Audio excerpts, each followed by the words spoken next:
Hey, deserving listeners, when the stories about Harvey Weinstein came out in full force, we as a society, justifiably so, had a reaction to that story. And that's when the hashtag #MeToo movement started, which was a great thing for our society. Well, a similar situation is happening right now. Paris Hilton came forward and told her story about being abused in a therapeutic boarding school. And she contributed to the hashtag Breaking Code Silence movement.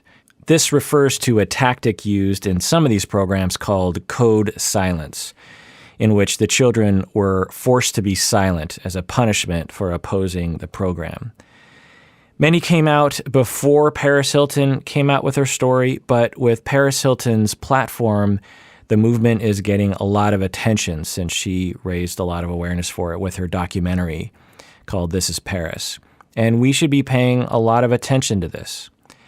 I only recently became aware of this movement when the Paris Hilton doc came out, and many of you asked that I make a commentary or a reaction video to that documentary. I had no idea what it was going to be about. And the main point of the documentary is her talking about the trauma she endured at these therapeutic boarding schools.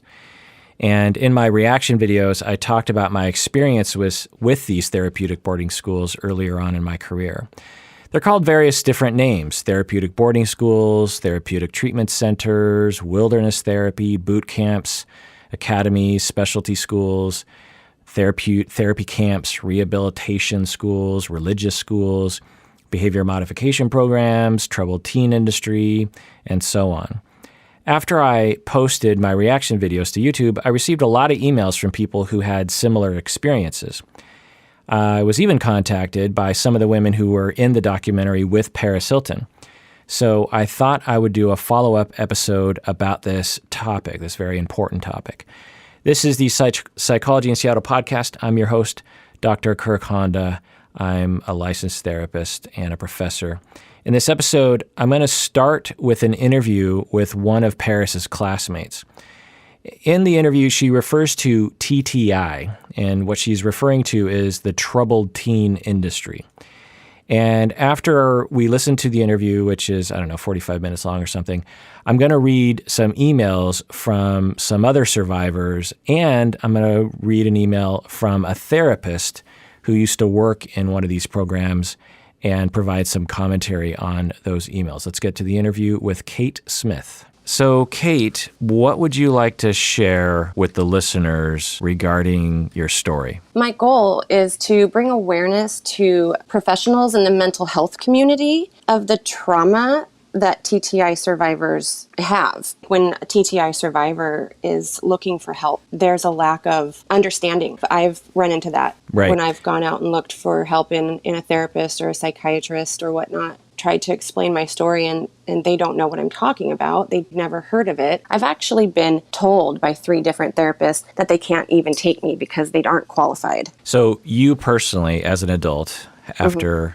having survived the troubled teen industry experience that you went through, traumas that you went through, and you sought out therapy from therapists, individual therapy, and you sit down on the couch and you start to tell your story about what happened to you as a teenager, and the therapists either say or give you the impression that they don't understand what you're talking about. Is that what you're saying? Almost, it was just they didn't really acknowledge it in our sessions. I would try to talk about it and just veer away from it. Meaning that they thought, well, yeah, that's interesting, but it's not really the core issue. And, yes. And for you, this was the core issue. Yeah, exactly. Yeah, you can explain it better than I can. And then you come across my reaction video to, and then even going further back, Paris Hilton starts to come out and talk about what happened for her. And I'm guessing she reached out to you or you found out about it. How did that process work? Some other survivors that I know who have been advocating for many years, we've all been working, trying to bring awareness to the industry for many years on and off. We were doing this campaign that my friend Jenna Bullis had decided to reactivate called Breaking Code Silence. We decided to take these pictures with, our mouths covered with tape and holding up these signs saying which programs we went to and what happened to us or what issues these places gave us. As everyone has seen, now they're flooded on the internet, At the same time that we did that, I believe that's the same time that Paris was filming her documentary. Katie McNamara, she was in contact with Paris. She was also in the documentary. She showed Paris, hey, these girls are doing this. There's a lot of other survivors out there doing a lot of different things to bring awareness.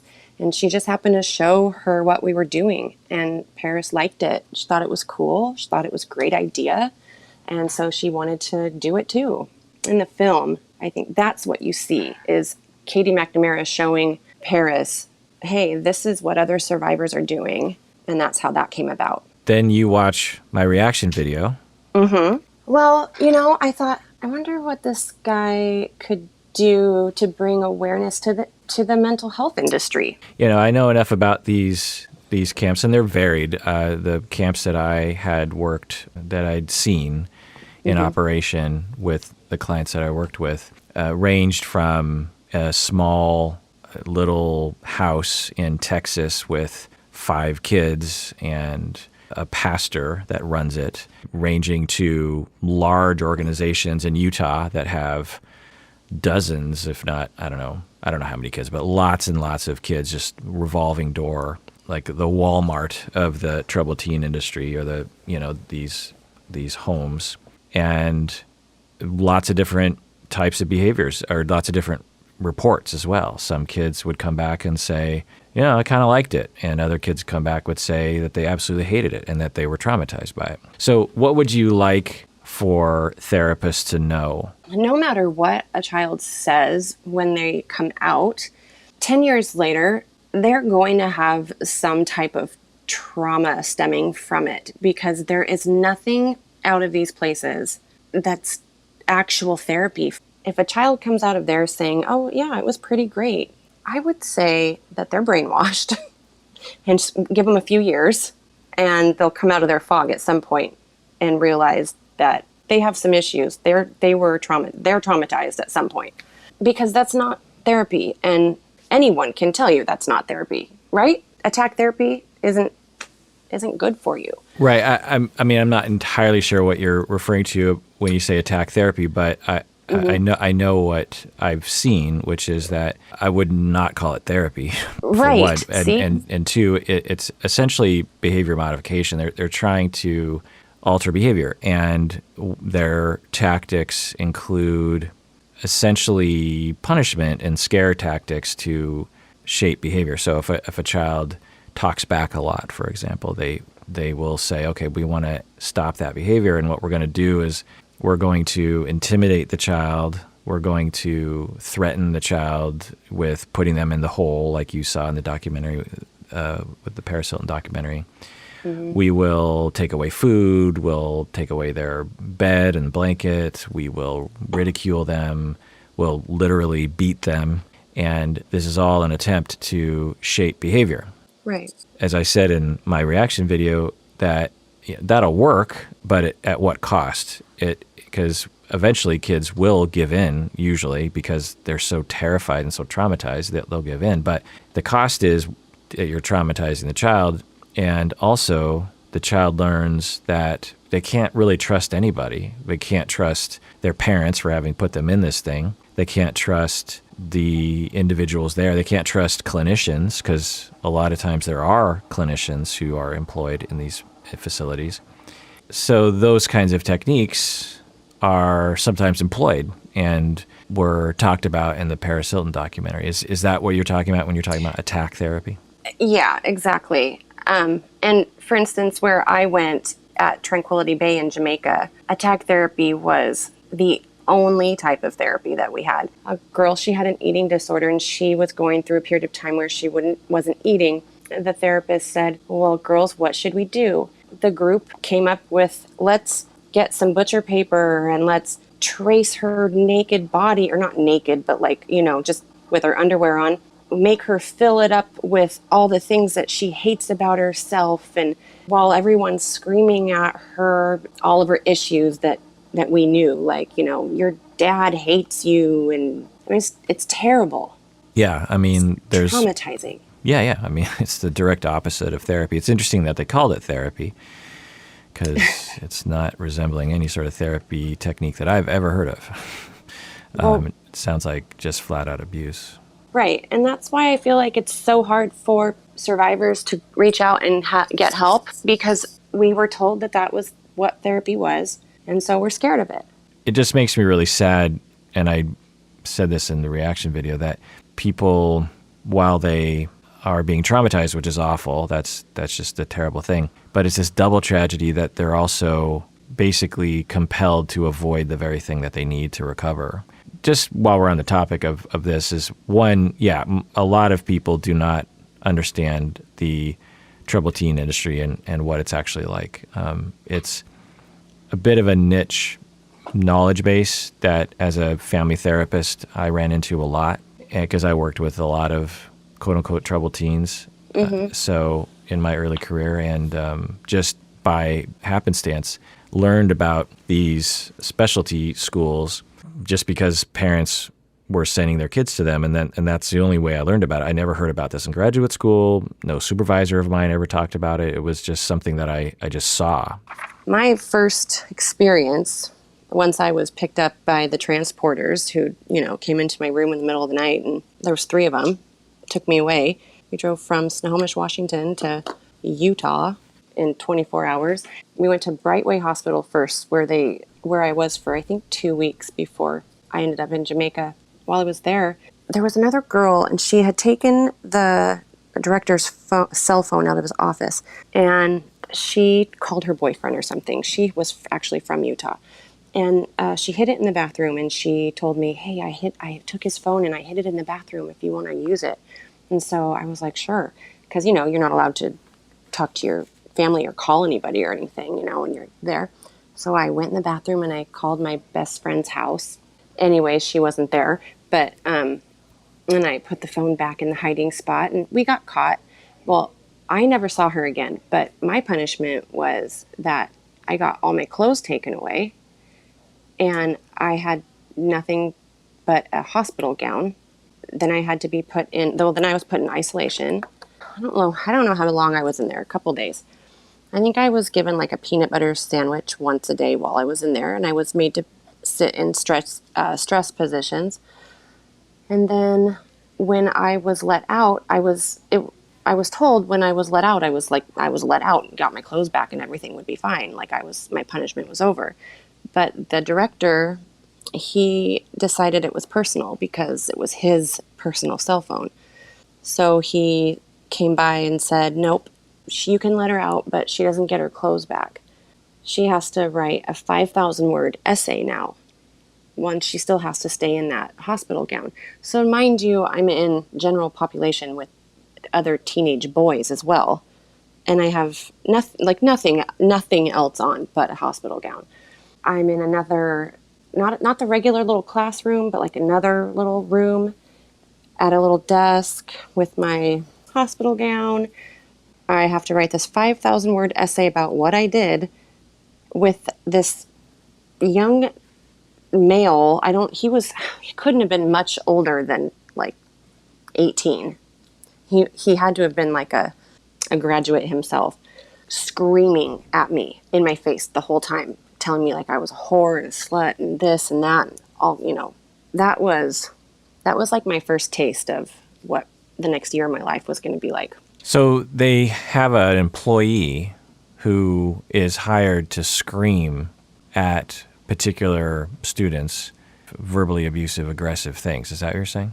That's what he was doing to me. I guess he was kind of my watchdog, so to say. He followed me around the whole time. So they have this guy that it's like, okay, we want you to watch her, and we want you, and it's okay, or maybe even a directive to berate her, to punish her for, using the cell phone. Yeah. That is upsetting. That moment, those moments, I think, are when I started to realize that I was not going to be able to get through this unless I really, really, really dug deep. And I think that's when I started to disassociate from myself. Yeah. Which was hard to come back from. That's the fog you talk about. Yeah. Yeah, I mean, it's one of the effective ways that we have as humans to protect ourselves from a impossible situation in which we're trapped with the abuser. Mm-hmm. And the only way to escape is to back away from reality. Right. I want to tell my story. I don't want pity or anything like that, but I do want people to know what goes on in these places. I want a parent to hear this. I want a parent who's at their wit's end to hear this and know, okay, I'm at my wit's end with my child, but that's not the direction I want to go. Yeah. Well, along those lines, what would you recommend parents do?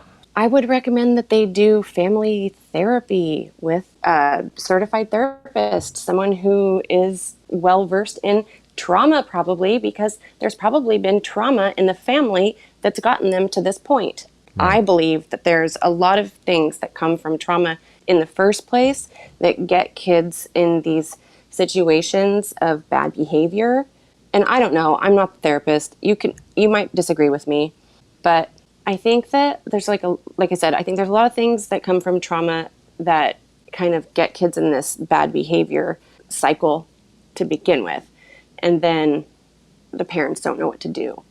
Yeah, completely agree. And the parents often traumatize themselves right. As children and are suffering, as you're pointing out. And the reactivity from that trauma, for example, you have two parents who came from different sorts of trauma backgrounds, and they're surviving, and they're making the best of life, and they're trying their best. And there's lack of awareness in society, and even if they do have awareness, there's a lack of access to competent therapists to help them, and so, or they don't have the health insurance that actually allows for that. Whatever the case is, they're 35 years old now, and they're still surviving, and they're still often triggered, but they're doing well enough. They have kids, and as they're parenting their young children growing up, they're, as parents, often checking out, maybe dissociating, maybe having trauma triggers, maybe getting depressed, maybe getting anxious, maybe getting distorted in their point of view based on their traumas, and it affects the way they parent the kids. Mm-hmm. It might affect the conflict between the parents. The kids might observe this, whatever. And so the kid is also the chain of trauma is just being passed down generation to generation. The kid grows up in a similar traumatic mistreatment environment as the parents did. The kid is now 15 years old, and for the first time has the power or the personality to fight back and to say, I don't like this. I don't like the way I'm being treated. I don't like my life. I don't feel good about myself. Something is wrong. This family is not as good as everyone thinks it is, and I'm going to do something about it. Now, they're still a child, right? They're not an adult. They're still children. Their feelings are valid, but they don't know how to deal with it, right? Right. They don't know who to turn to. And so you're going to see acting out. You're going to see drug abuse, skipping school, maybe having a temper at school, getting suspended, maybe expelled. Grades aren't going to be fantastic. Maybe running away from home, maybe some petty crime, shoplifting, marijuana use, alcohol use, maybe some sexual activity. And the narrative in society often is, oh, look at that bad kid. They just need to be told what to do. They need structure. They need someone to be consistent with the rules. And I always say that, sure, I mean, if that's what you want to do, I guess that could be part of the recipe. But the main ingredient in the recipe is, let's look at what got us here. Let's look at the long chain of traumas that have been passed down from generation to generation. Right. And in the interim, as we do this, we're probably going to see a continuation of acting out by the teen. It's not like just explaining this to the teenagers going to cause the teenager to be like, oh, thank you. Now I'm going to be a perfect kid. Right. They're still angry. They're still upset. They're still suffering quite a bit. I can remember sessions with some teenagers where I finally got them to trust me enough, and they would have a lot of, problematic behaviors, and I would realize through, repeated experience that all of the kids really, but only some of them open up and tell me about how much suffering they were experiencing on a minute-by-minute basis. Everyone understands that teenage life on a good day is suffering. Imagine if you've never had a safe relationship. You've never been able to just, relax relationally and trust other people and love yourself and have that space, and so, you're gonna have some unbridled emotion and behaviors about that. And then because this cultural notion of like, well, they just need structure, then these specialty programs, specialty schools crop up to fill that market, because there's a cultural understanding that creates a market, similar to we tell women that they can't look a certain way, that they have to look a certain way. Well, when we do that to people, these terrible notions that we tell people, then a market will emerge to say, hey, if you hate your body, I know how to fix your body, and you can, go under the knife and we'll fix you. Markets will always crop up to meet any sort of need, whether it's misguided or not. And so that's where these specialty schools come around, and they're doing exactly what the culture wants them to do, which is these kids need to be told what's up. These kids need to be put in their place. Yeah, these kids need to be, given consistent rules, and eventually they'll, like a horse, they'll be broken, and they'll be good after that. They'll be good kids after that. And it's just a false, unscientific notion, and it's just piling on the abuse on an already abused person. You are so right. Not to mention, I don't know if you know a lot about the seminars and things that we went through. No. At the schools. The Wasp schools specifically had these very intense, 3-day seminars that came through monthly. We had to graduate these sessions of seminars to be able to move up in the program. And they were shrouded in secrecy, and they were extremely psychologically just effed. I can't, there's no other way to explain it. Now we know they were based on cult practices all the way back to Straight Incorporated. Extremely, extremely, extremely just messed up. And you went through that? Yeah. So I'm guessing if it is like a cult, it is trying to strip the identity of the individuals. Was that involved in it? Yeah. And also trying to, through influence, through charisma, trying to get the followers to follow. Was that part of it? Yeah, pretty much. And then also just exhausting us, pushing us to our limits. And then once we all kind of break and explode, then love us, and we're saving you. We're your saviors, kind of like that, Right. Does that make sense? Oh, yeah. I mean, it's a tried and true cult practice that is done by all sorts of organizations. It's you tear the military. We all understand boot camp. You tear the person down, you strip their identity, and then you redefine their identity for them. You tell them that this is who you are now. You are now a wonderful person as long as you're following me, and now the pain will stop because you're now fully physically and mentally in the palm of my hand, and if you don't do that, then there's going to be bad consequences. And look at everyone else. Everyone else is in the palm of my hand, so you better be as well. Yeah.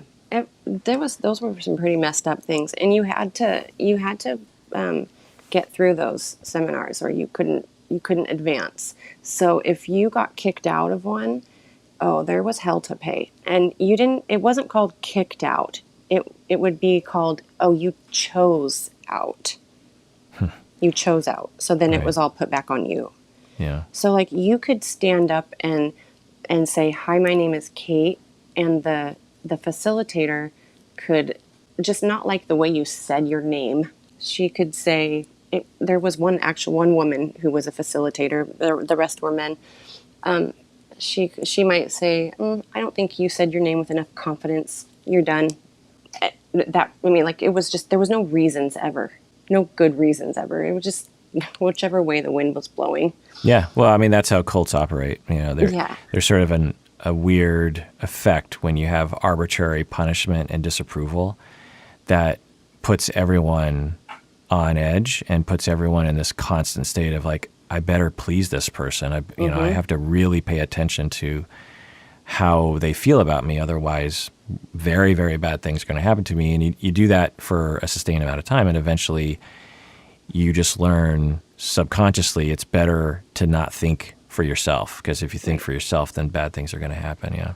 And, it's pretty awful. Yeah. And I mean, the bad things happened. And I mean, those places, those things, those seminars were terrible.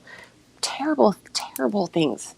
They would have girls reenact their traumas that had happened to them in their childhood, like reenact their rapes, their molestations. Oh, it was awful. Girls would be forced to go around to the boys and say, oh, you want my body.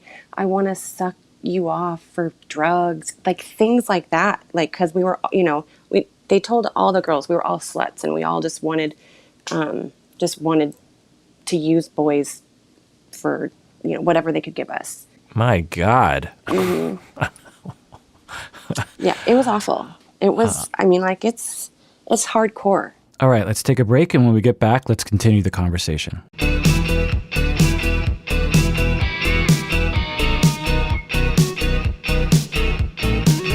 The reason why not every community has these sorts of schools is because most areas have laws that protect the rights of humans, including teenagers.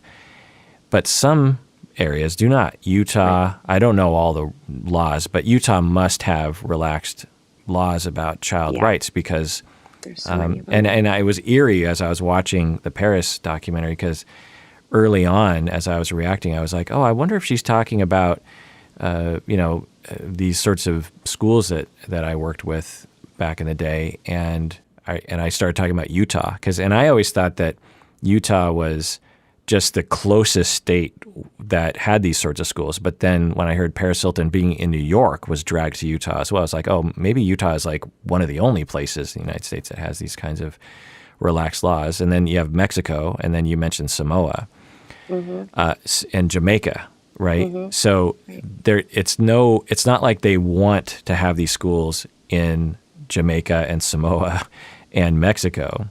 They just have to because if they operated within your local area, they would be breaking the law. And so we have laws for reasons. They're not bad laws. They're good laws that protect human rights. You can't imprison people. You can't use force to essentially imprison innocent human beings. You can't abuse them. You can't do, all the sorts of things that you're talking about. That it's abuse. It's wrong. And when you operate in these other jurisdictions, then they're free to do whatever they want to because the laws aren't, there, or the regulation isn't there, or the enforcement isn't there, or whatever. And and I remember hearing that too. I remember hearing about the schools in Utah, and kids would come back and tell me what happened. But then the stuff I heard about the schools across the border, like in Mexico, were usually a lot worse. Mm-hmm. And it usually just a lot more physical. Yeah, a lot of physical kinds of things. And I just thought, well, that can't be right. Like, there's no, how is this happening? And the other thing that I'll say is that the reason some people might be thinking, well, maybe it's not that bad, because if it was that bad, we would have heard about it a long time ago. Well, there's a lot of reasons why you wouldn't have heard about it. One is that no one believes children anyway. So when kids talk about things, people are like, wow, that kid probably deserved it or something. Or they're lying or something like that. So even on good scenarios, people don't listen to kids. the other thing is that these are kids that are been designated as difficult kids. These are troubled teens. And most people don't like teenagers anyway. And the troubled teens, well, all bets are off. Like everything they're saying is completely suspect. Right. When our parents put us into these places, one of the first things that they tell our parents is, if your child alleges any type of abuse or mistreatment, that is just them manipulating you. That is just them trying to come home. All the kids do it. Just ignore it. They're gonna do it. Just know that they're gonna try. They're gonna try. So just ignore it. That it's just manipulation. It's all lies. You know your child lies. So just know. Of course, we're not abusing them. So that's one. So your parents are already being brainwashed themselves to believe that you're lying when you try to tell them you're being abused. Number two, if you do try to tell your parents and you get caught, you get punished. So it's like a lose-lose situation there.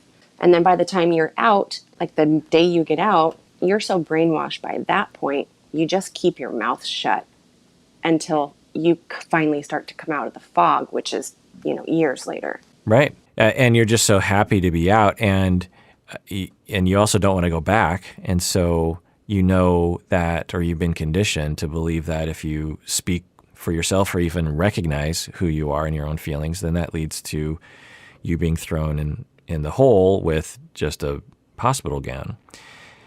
And, it's a powerful thing. Cults are a powerful thing. Brainwashing is a powerful thing. And they have market reasons to do that. They make money, and their stockholders make money when they are very effective at brainwashing kids. Now, having said all that, which is 100% real and needs to be addressed, there are some people that I did work with who years later would say that it was a positive experience. Maybe not the Wasp schools, I don't know, but like I remember this one kid went to this, like the one I described. It was like a small Texas boarding school, and there weren't any of those tactics, from what I understand. And it was for him I think he was around 17. He just liked it because he was getting away from his family and from the chaos, and he, flourished in that space and came back fulfilled and kind of ready to start the next phase of his life. So an investigation needs to be done on all the various different schools, an objective outside investigation because there might be something that we can learn from some of these programs. Maybe, what are the programs that are working, that aren't using brainwashing, that are helpful, that do give the kid a choice on some level, what can be done there, and what are the schools that are obviously problematic, and what do we need to do? The other reason why you might not have heard about it, people, is that when people are abused, they don't want to talk about it because they're ashamed of themselves, because we stigmatize it. We stigmatize victims of all kinds. And so when people come out, they might have an inkling to talk about it, but they know that if they do speak out about it, someone's going to attack them. They're going to be like, well, it must have been your fault, or you must have asked for it, or you're confused, or something like that. And that's why Kate and others are brave in doing a public service by stepping forward and incurring that stigma for the greater good. Oh yeah, it is. It's scary. It is scary. But I'm 40 years old. No one can call me a troubled teen anymore. I have my own teens now, and I can tell you for sure, I would never in a million years send them away, no matter what. Yeah. If anything ever happens, we are going to deal with it all together as a family. I will do anything I possibly can to fix, to help, to nurture, to support to, push them along into adulthood. Never, never, never. Never send them away. Never make them someone else's problem. Yeah. And as a family therapist that worked with a lot of troubled teens, so to speak, for, I don't know, the first 10 years of my career, I'll tell you that, 99.9% of the families I worked with couldn't afford to send kids to these schools. So we had to make do with doing things other than that. Or they didn't want to send the kids to the school or whatever. But Cool. Yeah, they're very expensive. yeah, they were very, I talked about this in one of my reaction videos that I remember one mother, she wasn't even particularly rich, but she took out a second mortgage because it was something like $80,000 or something, and she didn't have that laying around in the bank. And so, and that's an average school. That's not like the primo specialty school. That's just like the typical. That's like one of the cheaper ones, actually. Right. That's just like a typical school. Yeah. And so, because you're paying for a prison, you're paying for food and guards and buildings and, so-called therapists and blah, blah, blah. Anyway, so the thing that I would do with families is we'd have to do everything else. We'd have to do the family therapy route. And it's very complex and it's case-by-case basis. But the theme that I found was always present was a reorientation of the focus by the family and the parents in particular. We're taught as parents that we're responsible for our kids' behavior, which is a good thing. We don't want kids just running wild in the streets or doing terrible things. It's up to the parents to address it, right? Well, for various reasons, you'll have, kids that are traumatized or some other cause, and their behavior has crossed a threshold. And the response and the recommendation from society is like, well, you just have to increase your discipline. You just have to become more intense. Because, we all learn that as parents. You have a kid who takes a cookie from the cookie jar and you're like, okay, Johnny, don't do that. So you reprimand. And then he takes another cookie out of the cookie jar the next day and you're like, okay, you don't get any more cookies for the rest of the week. And then the next day he takes another cookie out of the cookie jar and you're like, okay, you're going to go to timeout. Or, we escalate and we learn through experience that usually works. Eventually the kid will be like, okay, I guess that, some my parents. kids. Yeah, not all kids. Right, not all kids. Right. So most kids or some kids will learn, well, she's using her stern voice, so I must really be in trouble, so I probably should stop. Now, for whatever reason, trauma or otherwise, ADHD, there's various different things that can sort of throw a wrench in that system. You'll have some kids that just don't respond to an escalation in discipline, and when they're 10 years old, they're usually a lot easier to handle. When they turn 13, all bets are off. That's when the S hits the fan, right? And the kid now is just like, you can't stop me and I'm going to do all these sorts of things. Not always, but this is the families I would be working with a lot of times. And the recommendation sometimes from a lot of therapists is like, well, you just got to increase your discipline. You just got to, take the door off of their room and take away all their things and ground them forever and never buy them another present for Christmas or, these. And I would watch this fail over and over and over again. And so I would work with the parents with, look, I'm on your side. I agree that your kid is exhibiting extremely problematic behavior. They're smoking pot in the middle of school. They're smoking pot. They stole 3 cars in a week. They are threatening to kill you in the middle of the night. These are bad behaviors. I'm 100% going to validate your concern, your feelings. It's good that you're concerned.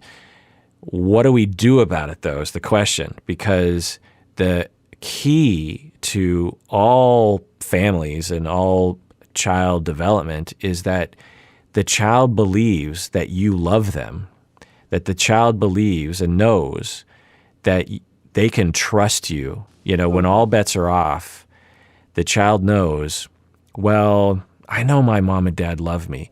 And if you cannot establish that, then the kid will really go off the rails. That's when things really become problematic, because kids, they're going to do kid stuff, but they want to know that they're lovable no matter what, that there's an unconditional love. And so as the parents will escalate their discipline and also just have normal emotional reactivity, their resentment would build up, their distance would build, and they would find after, a few years of this that there's zero love, in fact, only contempt between parents and children. And so I would try to orient the family more towards the bond in spite of the bad behavior. It's like, we need a baseline foundation of love and bond. And that was really hard for a lot of parents, because they would say to me, well, what do you mean? I'm just supposed to let it go? And I'd be like, no, we'll get to it later, but we have to establish the foundation of a family, which is love, attachment, goodwill, and then we can get to the other stuff. But that took a lot of convincing. I would spend months on parents, because for them, they grew up in traumatized situations themselves and probably weren't loved enough by their parents. Right. And so they didn't even know what that looked like, and they certainly didn't feel like their kid deserved it, because they didn't get it when they were growing up. And so then we have to go into their histories and sort of help them heal from their traumas so that they can be more open to their own children. It was a lot of work, and it was never easy. And it took me over time learning how to be essentially very convincing to people because I was essentially laying out an argument that was 100% counter to what's being taught to them and potentially told to them by schools and other therapists. And it was very hard. I'll tell you, I was not always successful. And no, because parents don't want to hear that they're the problem. Right. Or that they are part of the problem. Right. Or that they bred the problem. Yeah. But it's not that. It's, and all of the survivors I've talked to over the years, hundreds and hundreds of survivors, that is a common theme, that their parents had trauma, their parents' parents had trauma. Trauma breeds trauma. My mother had trauma, her mother had trauma, and we are talking like grade A trauma. Stuff that you would just be like, oh wow, like that is deep, trauma, Yeah. And you can't get away from it. Like no wonder I was out running around town, every single day after school, not doing my homework, running around with boys, or, running around with my girlfriends and smoking pot and whatever I was doing, And I was from a nice family. My parents were very nice, well-respected people. They both worked nice jobs. We had money, nothing I didn't want for anything, but man, I wanted for love and attention, because they both had so much trauma in their own past that they just didn't have enough love to give me, So I think that was what made me go a little sideways as a teenager. And so you're right on the money. You are right on the money. These schools are not the answer. They are not the answer. Loving your kids more is the answer. Yeah, and to lay out the common thing that I would see with teens, because you look at the behavior, and because teens come across often like they don't care anyway, because they care so much that they're so scared of that vulnerability that they try to act like they don't care. But teenagers deeply, deeply care about their parents and their families, and being accepted, but they're so terrified of that, particularly if they've been traumatized, that they try to act like they're not. And so, they're 15 years old and terribly insecure, but acting like they're not, terribly dependent, trying to act like they're not. And they're at school and they feel terrible about themselves. They might have a history with a couple other kids in the class. They might have a history negatively with the teacher. and they don't know who to turn to, and they don't even know their own emotions because they were never given a chance to think about it. They don't trust other human beings because no one's ever really been there for them. And so they're just a ball of suffering and distress sitting in class, whereas the kid right next to them doesn't have any of that distress. And so you're 15 years old and you're just like, you have nowhere to turn. You're in distress, and you don't trust other people. You don't even know what's going on with you. You're just looking for something to distract yourself. Well, there's a lot of things that are very distracting. Marijuana, one, will distract because the whole procedure of sort of scoring it and, figuring out a place to smoke it. But also the substance will sometimes numb feelings and make the distress go away. Sex will numb it. Alcohol will numb it. Skipping school so that, because, to be distressed, all of us understand this, that if you're in a bad mood or you're sick, going to work or going to school is double problem, right? It's like, not only do you feel miserable, but now you are in a place you don't want to be. You'd much rather, if you're suffering physically or emotionally, you'd much rather be in sort of the best case scenario. Well, school is not best case scenario. Hanging out with your friends behind the dumpster is the best case scenario. That's a relaxing, safe place, So You're sitting there in class and you're suffering, and when you get caught and you're in trouble and you're pulled into the vice principal's office and your parents are called and they's like, why did you do that? You don't say, oh, well, I have trauma, and mom and dad, you have trauma too. And so, I'm just looking for some way to get through my day, and I'm really sorry I did it. I just don't know what else to do because I'm a kid, and kids don't say that, right? They say, because I wanted to, you asshole. That's what they say. Because you're a terrible parent. Because this school is bullshit. That's what they say. But as a therapist, you have to be able to see through that. And you have to be able to know that there's a reason for all that.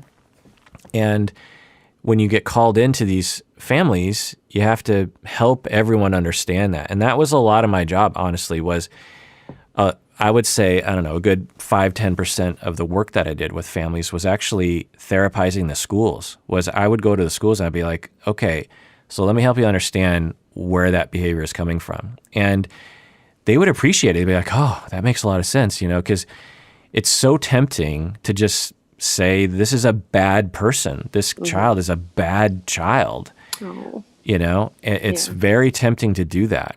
And I get it because it's very frustrating. You feel like a failure as a parent or a teacher because you're trying and it's not working. And so it's terrifying to think, wait, is this my fault? Is this some sort of deficiency for me? Well, how about we all just decide this is a bad child? This is just a bad kid. That'll relinquish us, that'll save us all. And the kid will agree, yeah, I am a bad person, And so that's what I would see. And it didn't make it easy to deal with as a therapist, because it wasn't like I was not a victim of the child's abuse sometimes. But this was the perspective that when I did see success, this is what was the beginning of the success. It wasn't the full story, because there were a lot of things you had to do after that. But that the attitude of understanding where it comes from, conceptualizing, believing, understanding that the child is suffering way more than the other kids are, and they have no other way of dealing with it. Understanding that, building the bond, just trying to just lower the distress for the child. That was the beginning of what would work for them. But there's so few people out there that understand that, and frankly, only a percentage of family therapists even understand that. Well, hopefully more start to understand that, because hopefully a lot of these places get shut down. Is that your hope? Yeah. Is that going to happen? Right now, there's a petition on change.org that you can sign to hopefully shut down the Provo Canyon School, the one that was in the documentary of This Is Paris. That's one of the big players. Provo Canyon School, one of the big players in the TTI. The belief is if we can get Provo shut down, it will start a domino effect. we can start getting some others, shut down. It'll kind of just... I would also say, and maybe y'all are thinking about this as well, is that the laws have to be changed. There's a lot of legislative work going on in the background as well. It's really difficult.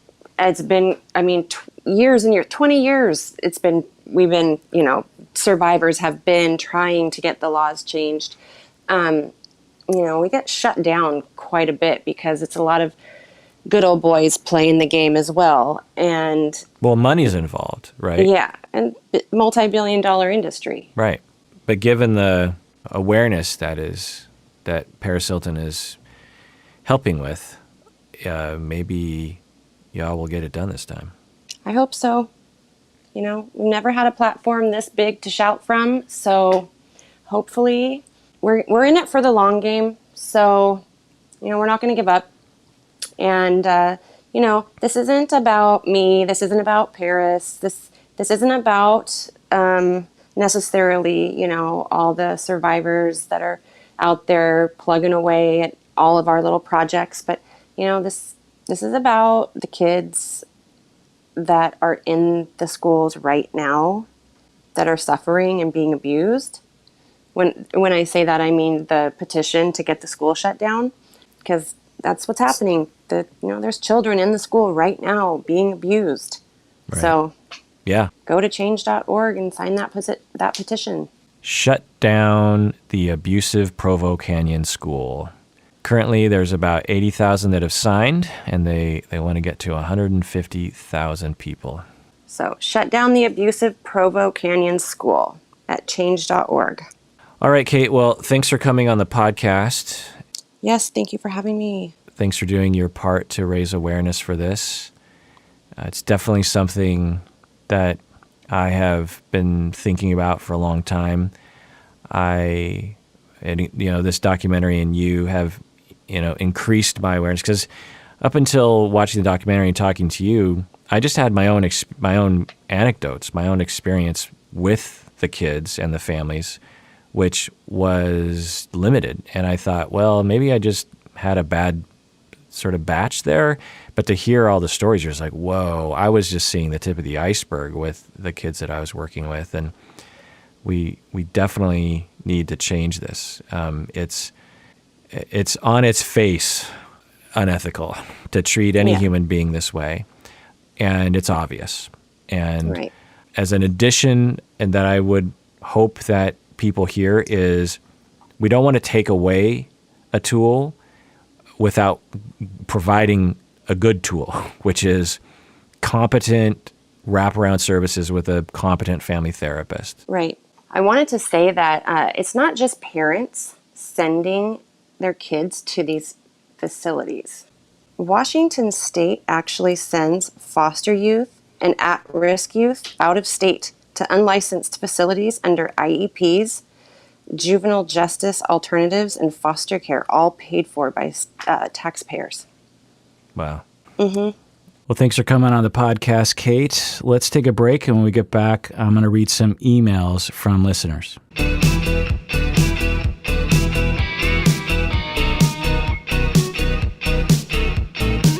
All right, that's my interview with Kate Smith. She wanted me to tell everyone that if you want to reach out to her, you can find her on Instagram at katesmith.pnw. That's Pacific Northwest, or PNW. katesmith.pnw. All right, let's read some emails from other people. Charlotte from Georgia writes, "Thank you for covering Paris's documentary. I was wondering if you could cover other Wasp program seminars. I just wondered what your perspective was, if it came from anything remotely good. All I know is it ripped me open psychologically and hurt many other people. And to this day, I still have to force myself to not just totally wall off from others." End of email. Yeah, so the WASP seminars refer to the Worldwide Association of Specialty Programs and Schools. Worldwide Association of Specialty Programs and Schools. This is the WASP program. And I don't know, I wasn't there and I couldn't find any super reliable, detailed descriptions of what was happening. But we heard Kate Smith actually describe some of that. And for Charlotte from Georgia, she's saying something similar, that they would call this therapy, but it wasn't clinical. And in these schools, they'll say, okay, we're going to do this form of quote unquote therapy, but as far as I know, and maybe if they were here, they could defend themselves. But as far as I can tell, these were just ways of breaking people down and abusing people into compliance. And then they just slapped the name therapy on it, because then if anyone was auditing them or if parents were looking into it, they could say, well, this is a therapy program, instead of calling it what it is, which is a abusive program.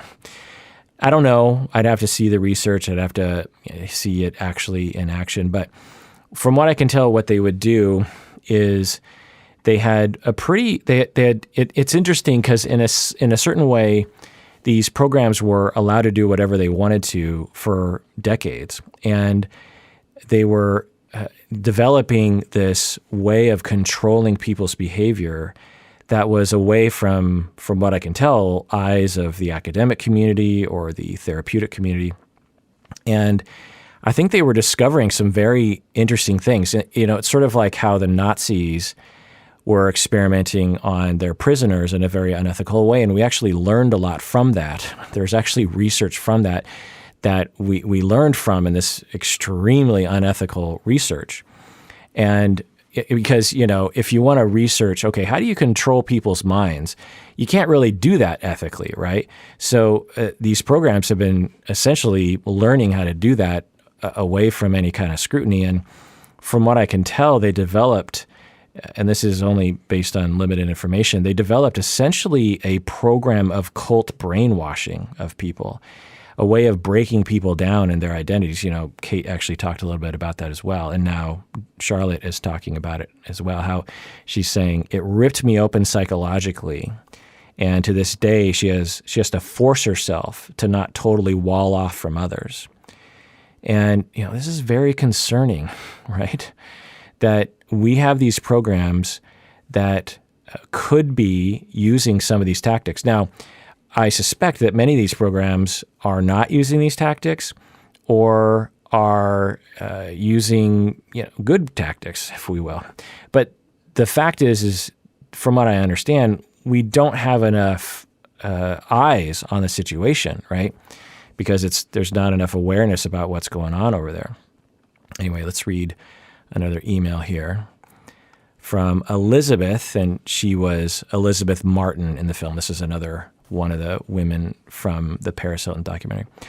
I saw your reaction videos regarding Paris's documentary. Paris and I were in Provo Canyon together. I was very sick with anorexia. Paris and I had the same therapist. So we had group 2 times a week for at least 2 hours together. Paris was an amazingly kind and authentic teenager. Paris was super smart. I can absolutely corroborate her allegations of abuse that happened at the school. I'm okay now. I have 5 fantastic kids, a career, and a husband who is amazing. I still struggle with PTSD, but I do pretty well. One thing that these facilities do is fail to address the family system that led to these issues, and then often send girls right back to those situations. For me, when I disclosed sexual abuse at the school that I'd been through, the PhD therapist said, that's how the person showed love. So I just want to read that sentence again because it's just awful. For me, when I disclosed the sexual abuse I had been through, the PhD therapist said, that's how that person showed love to you. These facilities also use seclusion and restraint punitively. The medical neglect that occurred cost me a lot of kidney function and lung function. A few of the really insidious after effects of these places like Provo that are overlooked are the kids often develop a fear of therapy and psychiatrists, and the abusive practices in these schools leave us as easy pickings for abusive partners in the future. I used what happened to me as motivation to be successful. Being an attorney who specializes in child victim advocacy seems to be one way I could help prevent other kids from going through what we did. While there, Paris was the mother hen to the younger kids.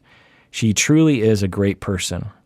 Paris has a lot of depth to her. I'm really happy others will see that now. End of email. So yeah, I mean, I don't have much to say other than the words speak for themselves there. All right, going on to another email here from Jillian. She writes, and by the way, I have permission to read all these emails, and I asked them explicitly if they wanted to remain anonymous, and none of them did. They just said, "Oh, I want my name to be out there because I want to stand proud and tall."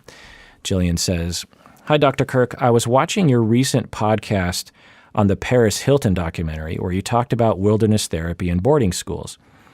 I went to both wilderness and therapeutic boarding schools as well. My older sister also went to residential treatment. Me and my sister had very different outcomes from these boarding schools. My experience in wilderness was really good for me. My sister is bipolar and struggled with drug addiction and abusive relationships, so I think her time in treatment mostly just kept her sober for a couple years. When she came back, she pretty much went back to everything that had gotten her sent away and eventually was doing even worse than before. She definitely resents our parents for sending her there. The wilderness program that I went to claims a pretty high success rate. However, the people I graduated with have varied a lot in their experiences after graduation, so it's really hard for me to believe those claims." End of email. All right, so for Jillian, she's saying for her sister, it was similar, I guess, to Paris and to Kate and Elizabeth and these other people about what they went through.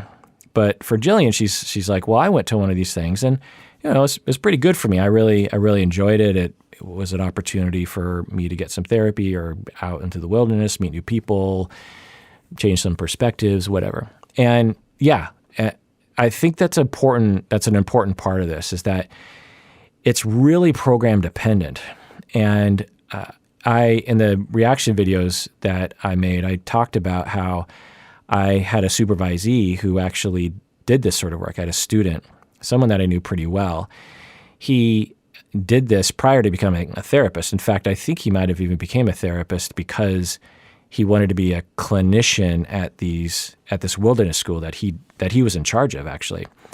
It's a very small operation, and I think he might have been with one other person, but at any rate, he would take adults or teenagers, and so there was a teen version and then there was an adult version, and the people would hike out into the woods together, and there'd be a few days where you'd camp out all together, and there'd be activities, and you'd talk about your feelings, and then for a number of days, each participant would be escorted to a part of the wilderness far away from the camp, the main camp.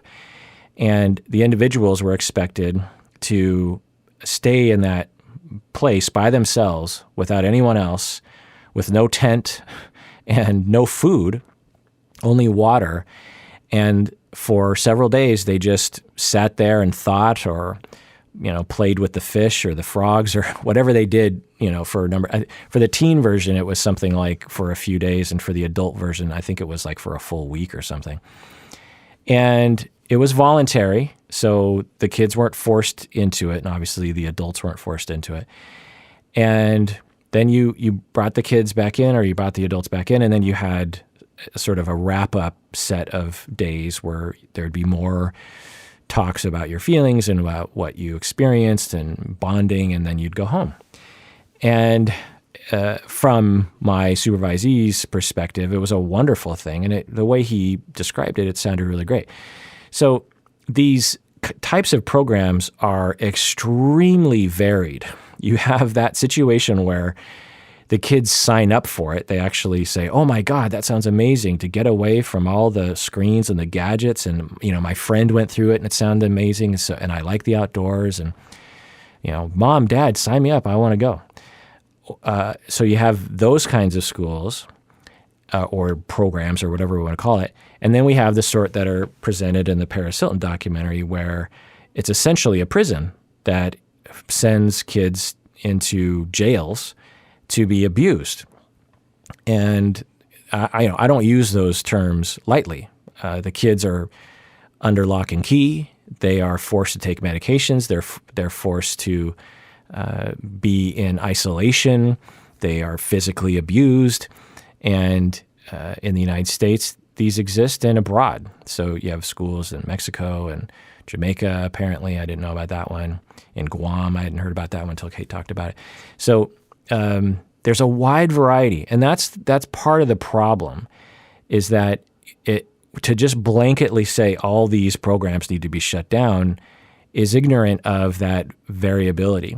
What needs to be happening is auditing, is an outside auditor that looks into these programs and makes sure that they follow certain ethical guidelines. There needs to be essentially an ethical code, especially in the United States. I mean, I guess you could say, well, if these organizations exist in other countries, it's going to be hard to regulate that. But you also could pass legislation that could make it illegal for parents in the United States to send kids willingly to some of these programs.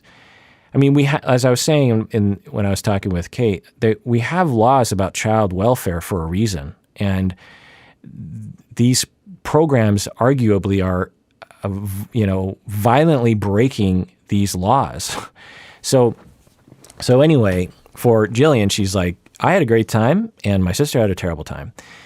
So as we move into this, and the hashtag code silence, it is propagated. We need to be nuanced in our approach, because if we're not, I'm worried that some programs are going to come forward and say like, we are not being abusive to our kids. And several people are going to come forward like Jillian and say, I actually had a great time. And if we just say, well, they're lying or they don't really know the truth or something, then the movement is going to lose credibility. It would be like in the Me Too movement saying that all movie producers are sexually assaulting people around them and using their power to abuse people, or any man in power is abusing people. That would invalidate the movement. So in the same way, we can't say that every single one of these schools is doing something horrible to kids. What we need to be saying is some of them are, and the way our system works, the kids have no power to speak out. And some of the kids, as Kate was pointing out, will report that the schools were going well for them, but they're actually dissociating or brainwashed or too afraid to tell the truth. So we just have to change how the system works, because some of these schools can absolutely exist, for sure. All right, going on to another email here. This is from Katie. This is not to be confused with Kate. So we have a Katie and we have a Kate. So this is from Katie. I watched your video responding to Paris Hilton's experience and your review of wilderness camps. I'm a practicing therapist who used to be a therapist at a therapeutic wilderness camp, and I just wanted to contribute a bit.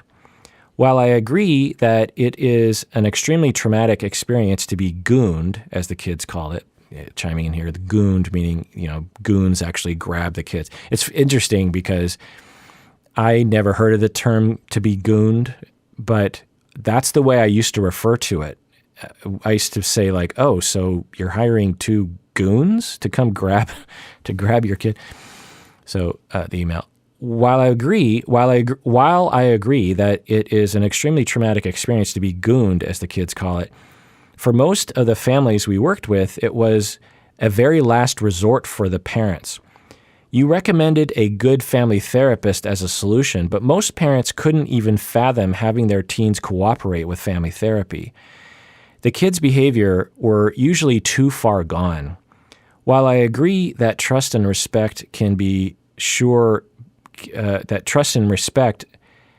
for sure be broken because of the quote-unquote imprisonment, as you put it, I found that the most beneficial aspects of the camps is that it's a slap in the face and a removal from their dysfunctional patterns that they're so entrenched in.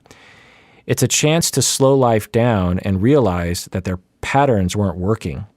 I did end up leaving that position at the wilderness camp, and a big part of my decision was the ethical dilemma about forcing teens into therapy. I'd like to know more about what ideas you have for these situations where kids are running away, actively suicidal, on drugs, severe oppositional defiant disorder, conduct disorder, etc., where it feels far too late for the family relationships for family therapy to even be possible. End of email. Right. So essentially, Katie's saying, I used to be a therapist at one of these camps, and I don't think you understand how horrible some of these kids' behavior can be. You know, the kids are just completely out of control. And I find that, you know, it works because it's sort of like a slap in the face and, you know, a sort of a wake-up call, if you will, a removal from their pattern, gives them a chance to sober up and that kind of thing. And that, to suggest that these people should just use family therapy is short-sighted because a lot of these kids will refuse to go to family therapy. Okay. Yeah, 100%. I mean, my specialty, or, you know, one of my specialties in my early career, I haven't worked with kids and teenagers in, I don't know, directly in probably 10 years or something. But in the first 10 to 13 years of my career, especially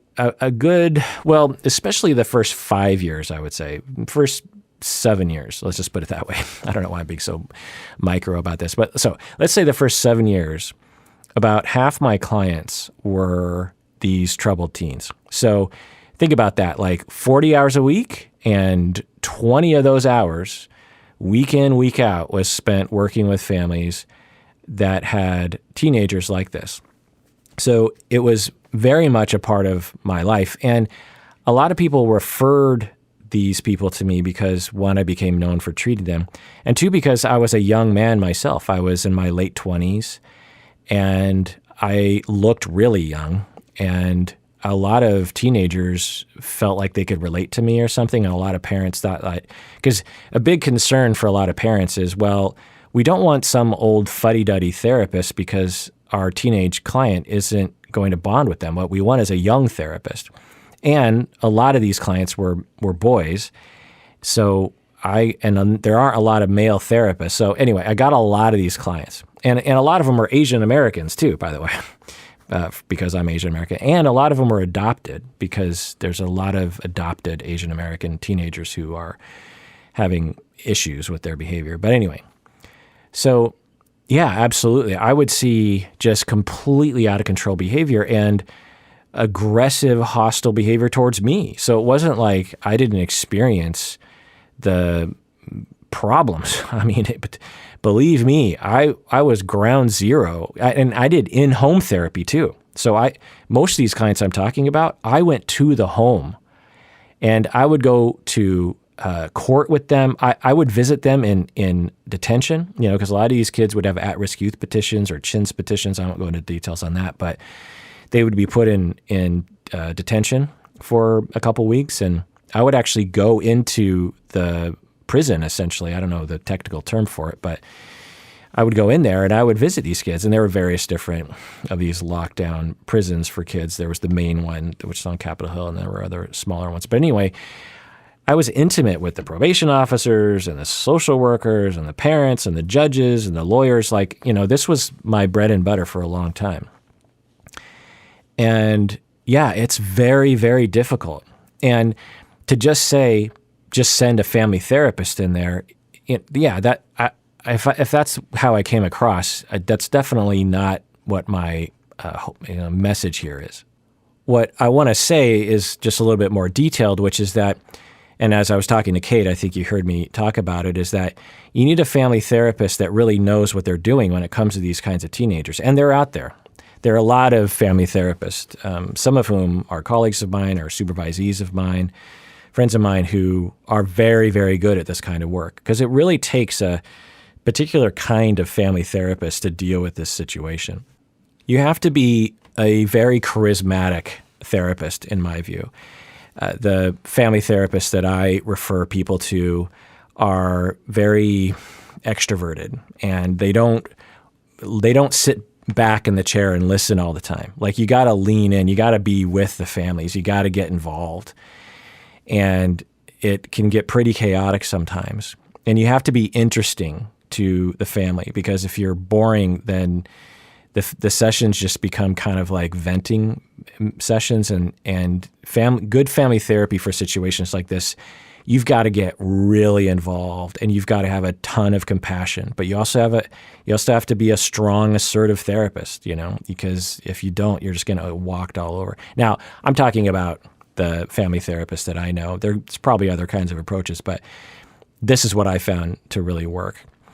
And the thing that I found was, and I talked about this a little bit with Kate in the interview, was that and it's very, very complex, but the kinds of things that I found that I was never taught this. I just learned this trial by fire. I went to graduate school for family therapy. There wasn't a single lecture or book that prepared me for these kinds of families. Systems theory and family therapy education only goes so far. And when I experienced these families, I was like, some of the theories I learned apply kind of here, but there's so much confusion and detail here. What is happening? So this is my developed sort of guideline that I used. And one is lowering expectations for the parents, because usually the parents still retained expectations that their kid was going to be the sort of kid that they could have a bumper sticker about. My kid's an honor student, that kind of thing. And their adherence to that expectation was preventing them from realizing the reality. And a lot of that had to do with grief. A lot of parents, there's a lot of crying, a lot of just giving up on their dreams of having a kid that was the sort of kid they thought they were going to have when the kid was 7. When the kid was 7, she was so sweet, and now she's like this holy terror. And so that was one thing. Another thing is to get the whole family to slow down, because there's a temptation to dramatize every little detail. Her room is dirty, and they would just frantically try to address it right then and there. And I'd be like, okay, let's slow down. It's not an emergency. If there's no blood or no risk of blood, and I would literally have to tell people that, I'd be like, her cleaning her room, is that going to lead to someone bleeding out and dying? Because if not, then let's slow down. It's not an emergency. And like we were saying in the interview, a lot of these parents have been traumatized themselves. And a lot of these parents were single parents, by the way. Another thing that we worked on was trying to build a bond, trying to actually bring back some goodwill between the family members, sometimes, again, between the parents. Also, choosing battles. I would often have to lay out for the parents, like, if you go to war over every single expectation you have, you'll always be at war, and your child will give up. Because if you fight about cleaning their room and getting good grades at school and making sure that they play a sport, or that they get a job, that they don't wear what you call slutty clothing, that they don't smoke pot occasionally, that they are not sneaking onto their phone at night, or, if you fight about every little thing, then there won't be any room for any kind of positivity between the two of you. And when there's no positivity, your kid will give up, because in order for your kid to be motivated and inspired to follow your rules, they have to love you. They have to like you. And if they don't like you, for this kid, they'll really go off the edge. So let's try to prioritize here. And a lot of that for me was essentially, as an expert, telling these parents that they had permission to let go of certain things. There were two types of parents I found. One set of parents would be like thankful that I was saying, you don't have to force your kid to clean their room. It's nice if their room is clean, of course, but let's be realistic here. Your kid is smoking pot every day and drinking on the weekends and stealing cars and isn't going to school. The fact that their room isn't clean is, let's just say, that's further down the list of priorities. And so half the parents would be like, thank you, Kirk, for telling me that that was okay, because I felt like I had to toe the line there, because I felt like I was a bad parent if I didn't. The other 50% of parents would look at me like that I was essentially just saying that I was telling them that they should let their kids do anything, that I was saying that they shouldn't have any rules for the kid. And that was not what I was saying. And so I usually had to really prove to them that I absolutely supported their value of limitations to the child's behavior, and to, encouraging responsibility for the child and all that kind of thing. But for some kids, for some parents, they were just so rigid about these kinds of things, and it took a long time. And like I said, I couldn't just sit back in the chair and just try to convince them. I had to get into the thick of it with some of these parents. I'll never forget this one guy, very macho guy, and he was totally rigid about his kid and picking on every little thing. And I was like, saying, look, let's pick the top 5 things and let's really stick to that. But, 6 and beyond, let's let those things go for now. Let's revisit those, but let's let those go for now. And let's pick our 5 most important things. Curfew, going to school, getting good grades, drug-free, this kind of thing. And, the fact that he has a mild attitude with you after school, let's put that lower on the list. I don't know. What do you think? Tell me your top 5 priorities. This guy was just determined and so stubborn, and I lost it. I'll never forget.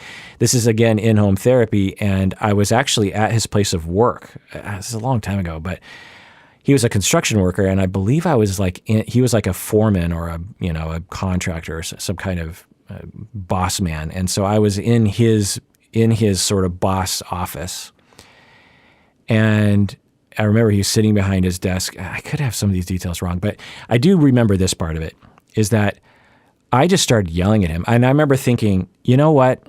I'm done with this guy. Like, I don't want to, this is useless, as I was thinking in my head. And I was like, I'm just going to tell it as it is. And then he'll hate me and he'll fire me as a therapist and I'll never talk to him again. But at least I got my recommendations off my chest. I'm done tiptoeing around this guy, which is what I was doing. I was trying to be very diplomatic, and I just was like, screw this. And so I just said, hey, I really laid into him. And then we started yelling at each other, and I think we might have even stood up and started, really yelling. I don't know, I was probably exaggerating in my mind, but we talked for a long time, and in my head it was hours, because it just kept going on and on.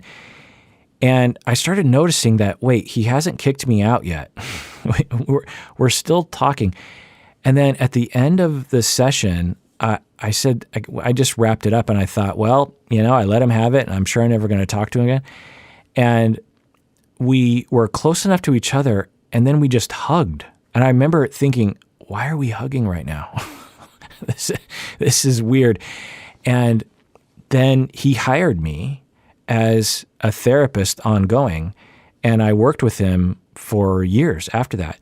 And in every single session, we would touch on his relationship with his own father, and he would cry uncontrollably.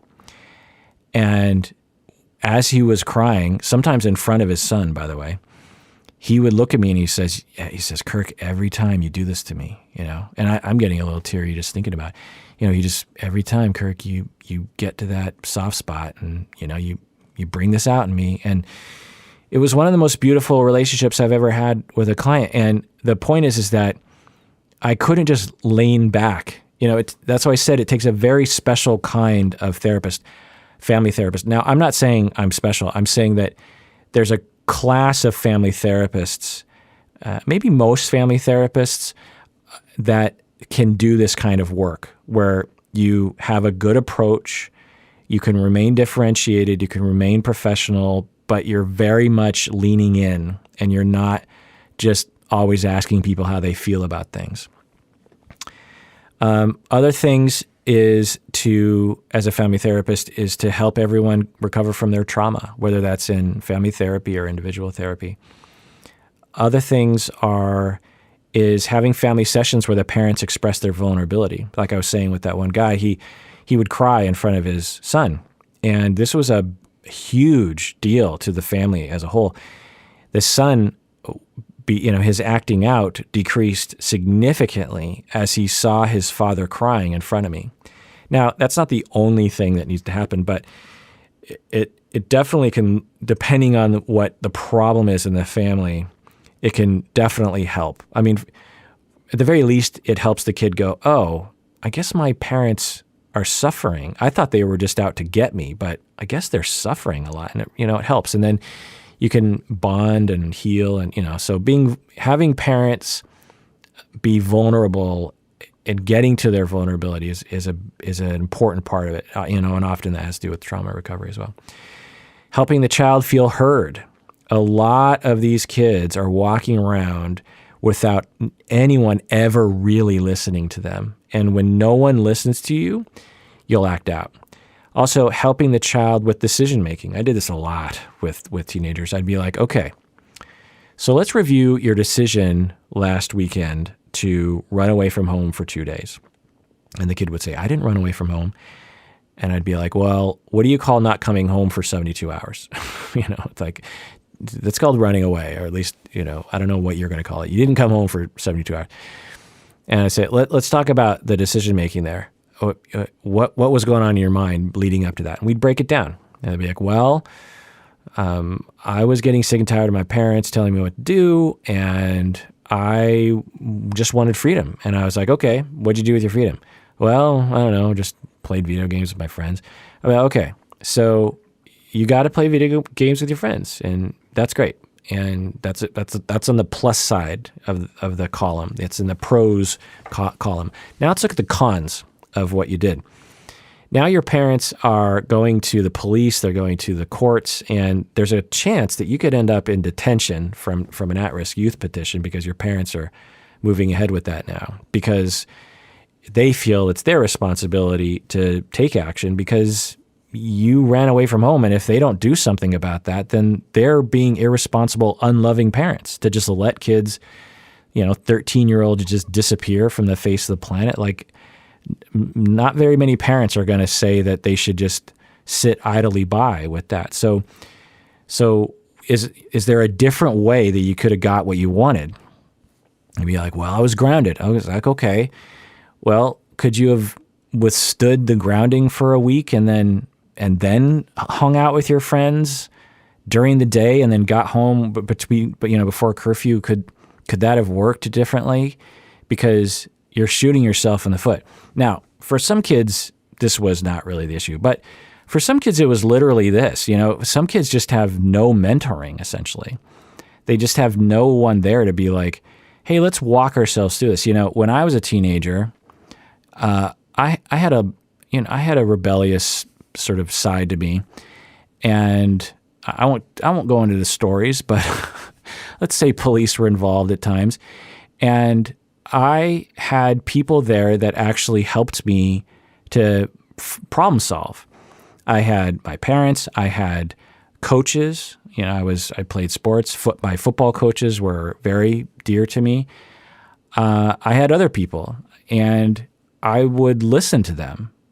I don't know if I thought I was listening to them at the time, but they were there to kind of just give me some advice and take interest in me. And that's a big function of being a teenager is having that kind of relationship with someone that's not an authority over you.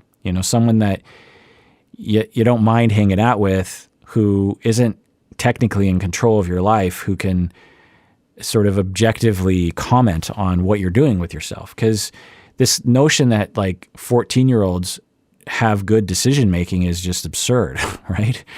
They have a lot of needs and a lot of things pulling at them in various different directions. And it's not surprising that 14-year-olds sometimes make mistakes. And so just punishing the kids doesn't help the kid understand how to make decisions. One of the things I would talk with a lot of teenagers about was that I would say, I would tell them this is the story I'd tell them in general. I'd be like, okay, kid, when I was your age, I didn't like rules either. And when I bumped up against rules, I would try to figure out a way to get around them.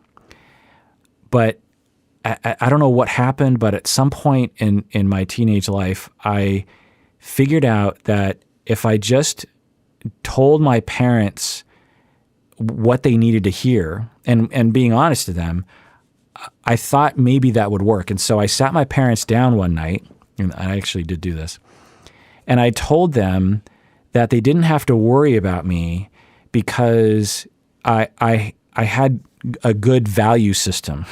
I told them, like, if I'm out past curfew, you don't have to worry about me because I'm not going to do A, I'm not going to do B. I might do a little of C, but understand that, in moderation.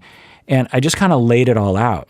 And I said, you're just going to have to trust me on this. And I hope that you do. And my parents believed me because I was believable and I was telling them the truth. And so as a result, my parents let go of the reins. And I had a great high school life because of that. And I didn't do terrible things because I didn't need to in order to have fun. And so that was me. It's not everyone. But I would tell that to kids and I'd say, like, if you just gave your parents the benefit of the doubt and actually told them how you make decisions, then it might help. I might ask the kid, I would be like, so if someone buys a keg of beer, is it your mission to, like, get as drunk as you can and vomit? And the kid would be like, no, I don't. A lot of kids would be like, I don't even like drinking that much. I just like to get a little high, and I don't like drinking a lot. I don't like that feeling. I'd be like, okay, what if you told your parents what you just told me? Because if you told your parents what you just told me, your parents aren't going to be excited about the fact that you're getting high and that you're just having a couple of beers. But in the absence of any information, they think you're smoking pot and drinking all the time and that you have no ability to make a decision. So inspire your parents by telling them your decision-making process because you're a smart kid and you know how to protect yourself. Now, of course, not every kid was like that, but most of them were, honestly. Most of them, once they got out away from their parents' authority, they actually could decipher a good decision from a bad one. It didn't protect them from all bad decisions, but it certainly was a guide that the parents were not really aware of. Anyway, now, some of the kids were completely out of control, for sure. So, I'm talking about a wide range of kids here. Other things are, we would talk about natural consequences instead of creating conflict between parents. And so, and this was a tough one, for a lot of parents, that when your kids don't do their homework, for example, the first thing you're going to do is you're going to say, hey, how come you didn't do your homework? Your teacher called and said that you didn't even turn in your assignment today. So that's the first line of defense, right? And for a lot of kids, that's all you need to do. You just need to be like, hey, your teacher called me and you're in trouble. You didn't do your homework. And the kid's like, oh, crap, I'm in trouble. And then they get their behavior in line. Now, there's a whole other group of kids where that doesn't work. Okay, so the second time it happens, you escalate your tone of voice. You're like, hey, we talked about this last week. Your teacher called again and said you didn't turn in your homework. What's the deal? What's going on here? And, some kids that'll work, but there's a percentage that even that second thing is not going to work for whatever reason. And so eventually this escalates into a constant level of monitoring and conflict between parents and kids. And then I would arrive and I'd be like, okay, let's evaluate this. What are you concerned about when it comes to homework? What are you really worried about when it comes to homework? And the parents would be like, well, they're just supposed to do their homework. And I'd be like, okay, tell me more. They'd be like, well, homework teaches responsibility, and homework means that you're learning things. You got to learn things. You got to graduate from school. I'd be like, okay, why do you want your kid to be responsible and graduate from school? And they'd be like, huh. A lot of parents, they just never even thought this much through. They just sort of did what they think they're supposed to do without really thinking about why they're doing it. It's sort of like when you come to a stop sign in the middle of a desert and there isn't a car in sight, why do you stop? Right? I mean, people would just be like, well, because you're just supposed to. And I'd be like, no, why do you stop at any stop sign? The real answer is because of safety.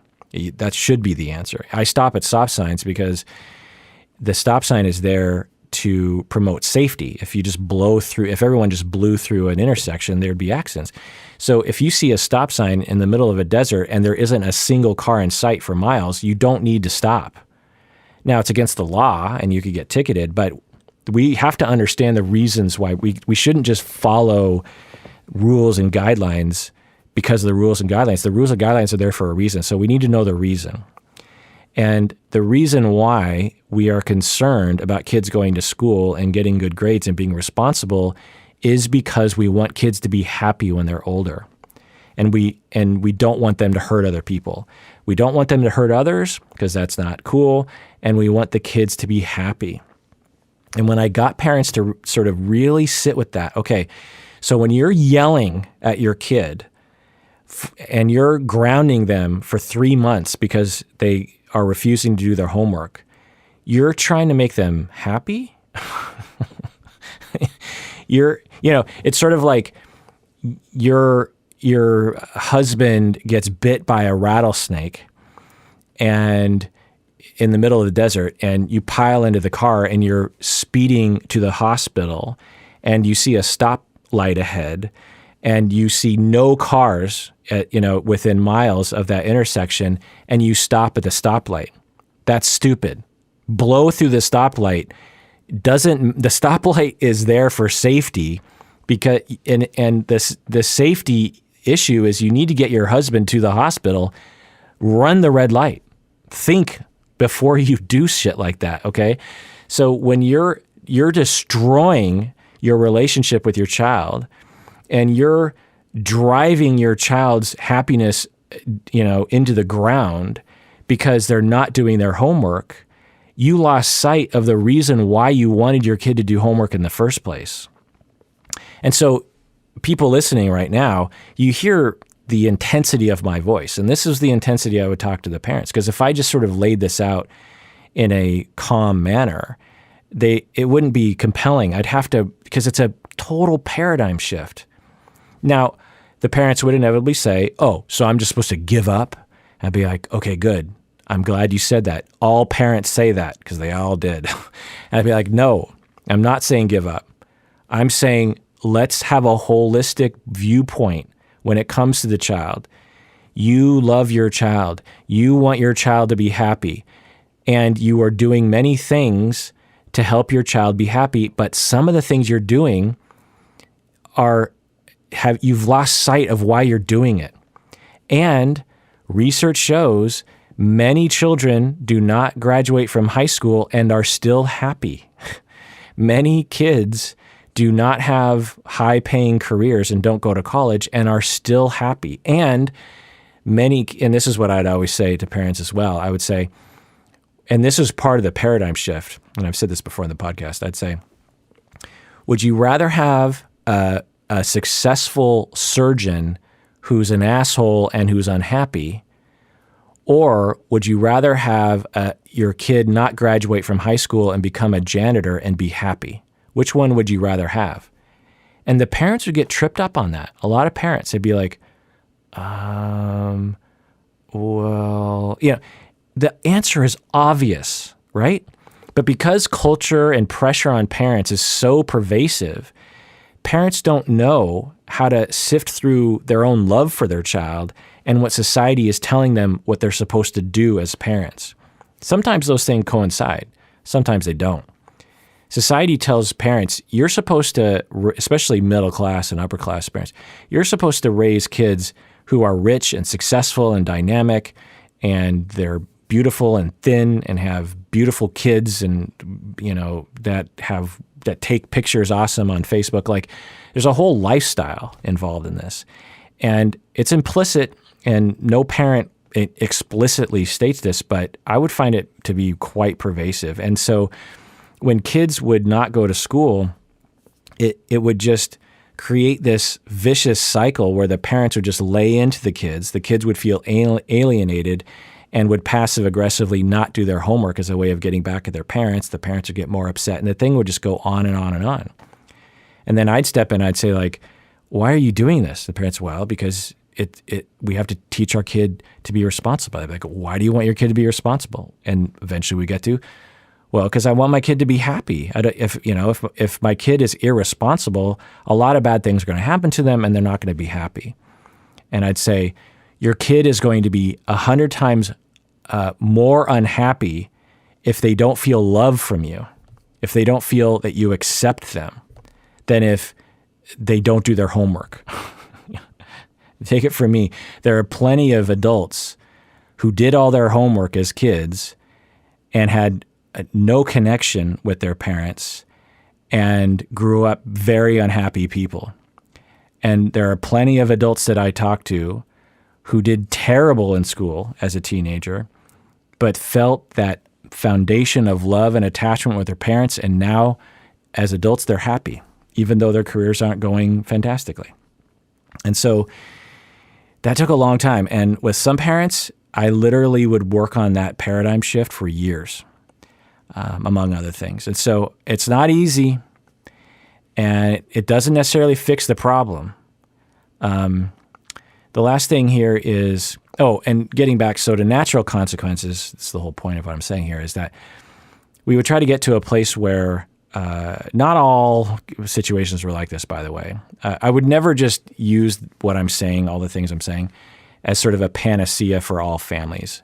I definitely would have to adjust all this stuff depending on what the family was like and what was going on. Because some of the families, particularly the Asian families, not to be sort of stereotypical with my own Asian people, but a lot of the Asian kids who were acting out and doing a lot of concerning behaviors, their grades were still pretty good because of just the identity or something. I don't know. It's kind of a weird phenomenon, but I mean, certainly not all Asian Americans were doing awesome in school. But anyway, the point is that I adjusted all this. I never just went into a family and just sort of bulldozed what I'm saying here without adjusting everything to the situation at hand.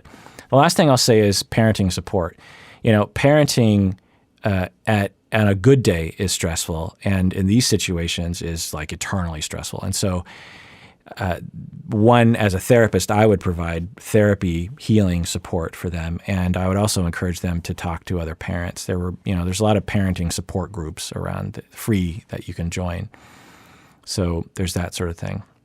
So I could go on and on for probably hours and hours and hours about what I did as a family therapist. And it wasn't just me that was involved. There were often probation officers, teachers, coaches, aunts and uncles, siblings, grandparents, teachers, police officers, other people, other therapists. Sometimes there were multiple family therapists involved, wraparound services, these kinds of things. And I was a part of that team. And I would say that about a third of the time we succeeded by bringing the family closer together, healing the traumas for everybody to some extent, and reducing the problematic behavior in the child. Another third of the time, we got some headway with things, but the kid was still defying a lot of the rules. But the parents were less freaked out. They felt more supported. They felt like they had a good game plan.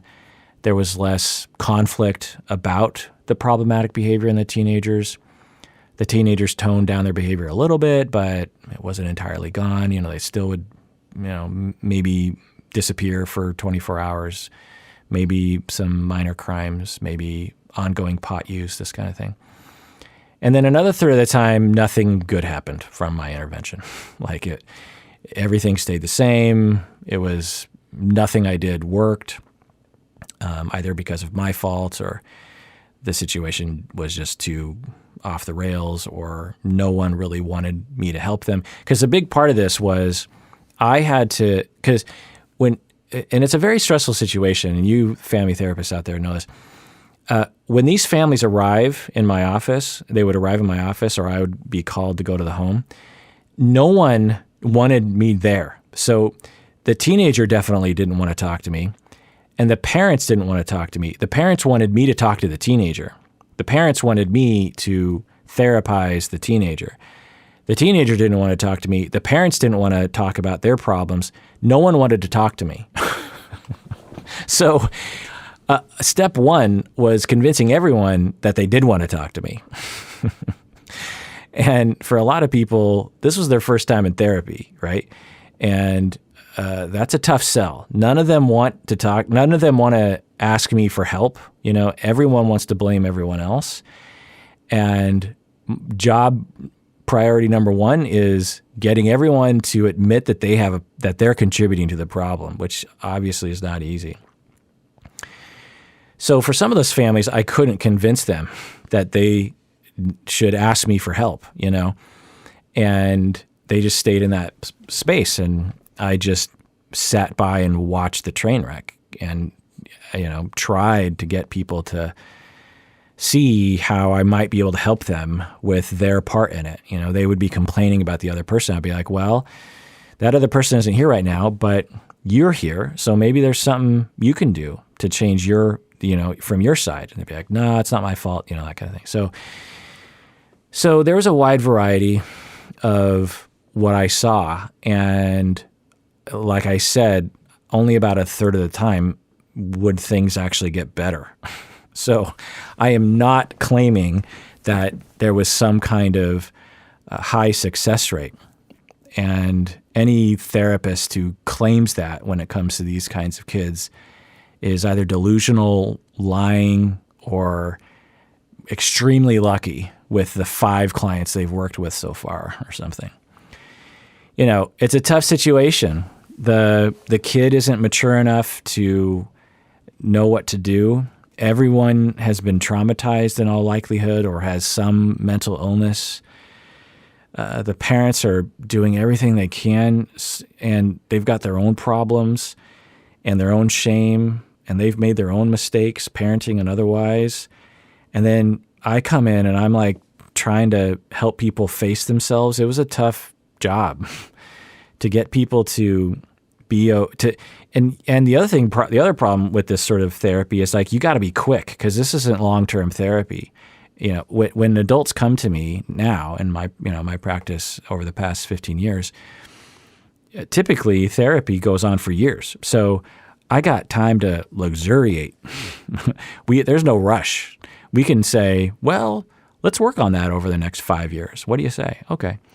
With these families, it was an emergency. Something's got to be done now. This kid is presenting behaviors that need to be addressed now, and the family is falling apart now, and the kid could die now. And sometimes that was actually a very huge concern. I had kids in gangs that were getting shot. There was I won't tell you the specifics because it might break confidentiality, but there was, a newsworthy shooting in Seattle, and that one of my clients was involved in, and he almost died. And in the hospital, he's like, Kirk, I now realize that being in a gang was wrong. You were right. It wasn't the right thing for me. Because I would tell gang members, look, I get it. You have a group, you have friends, you have a family. You feel like you can't really depend on your biological family, and so you've found a family. You've found people that are loyal, people that you can depend on, people that will notice you and hear you and be with you and have your back and really show that they won't abandon you. But at what cost, my friend?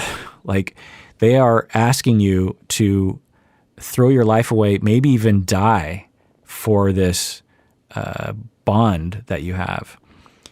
And is it worth it? There are other ways of finding a family outside of your abusive situation that don't involve violence and death and, 15-year prison sentences.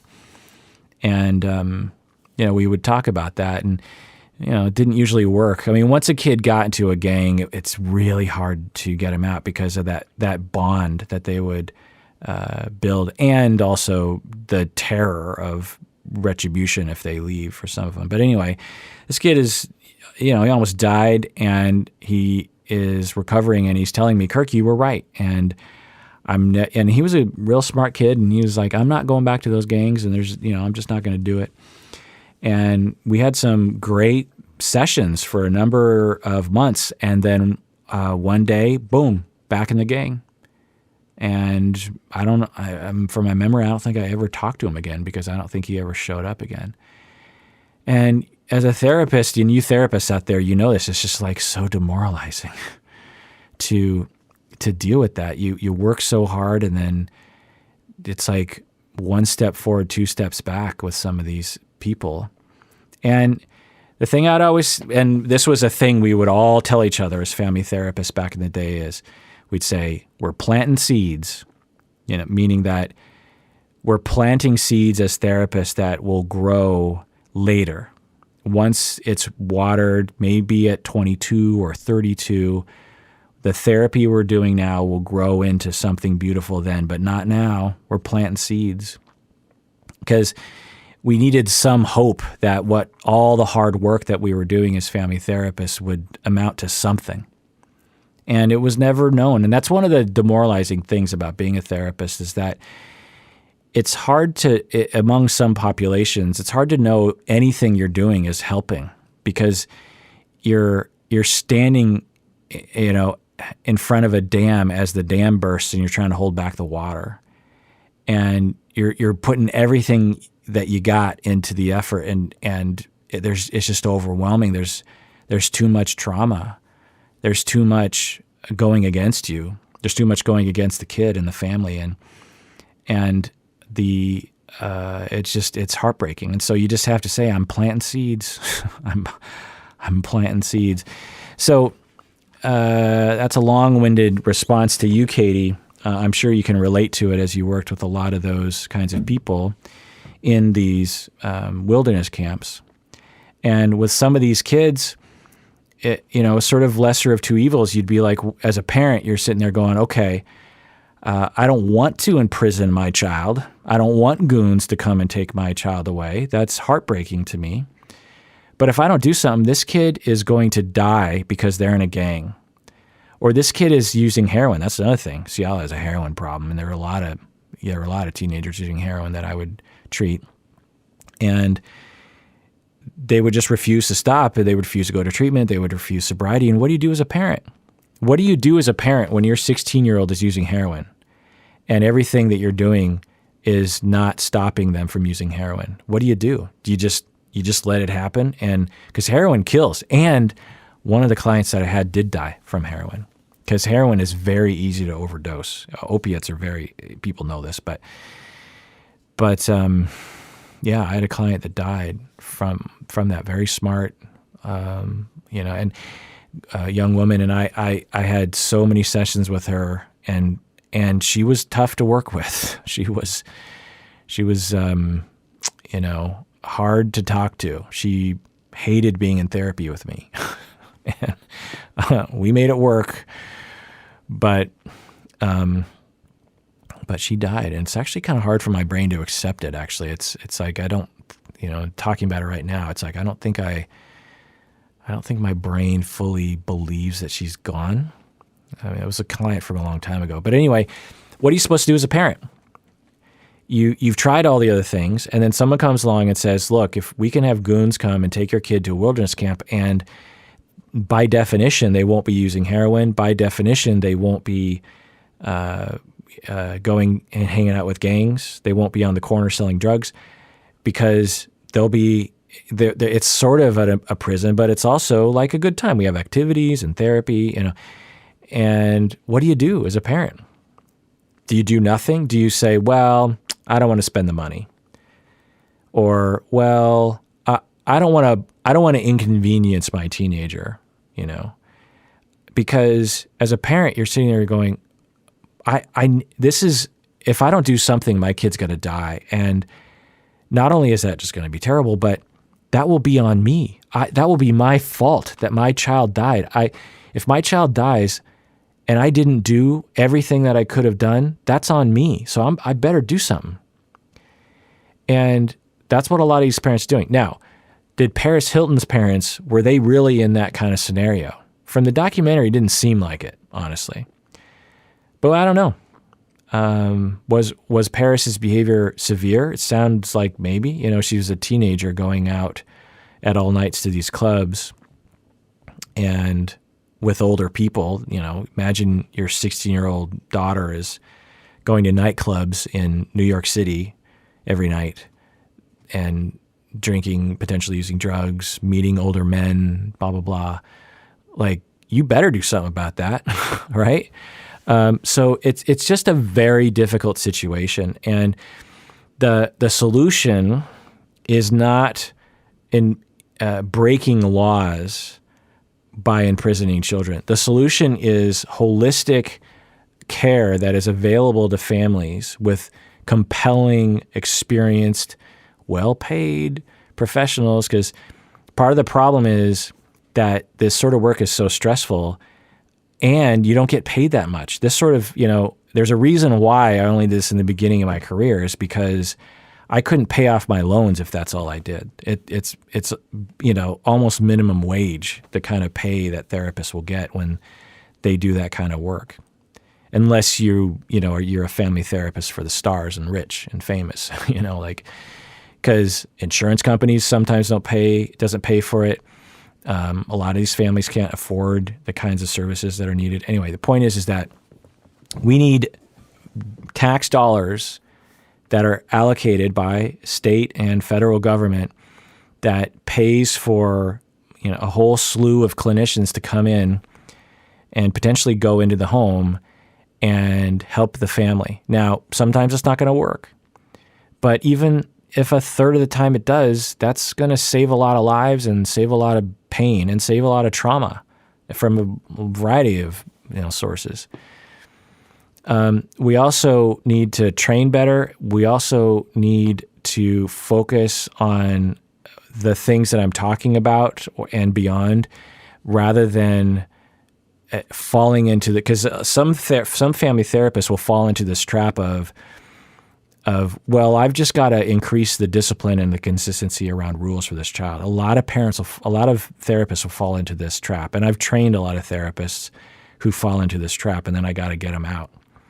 And it's very tempting as a family therapist, particularly if you have your own kids and you understand and you sort of relate to the parents, to just fall into this trap of like, well, these kids need structure. You know, there needs to be like discipline for this child because this child needs to know but the difference between right and wrong, that kind of thinking.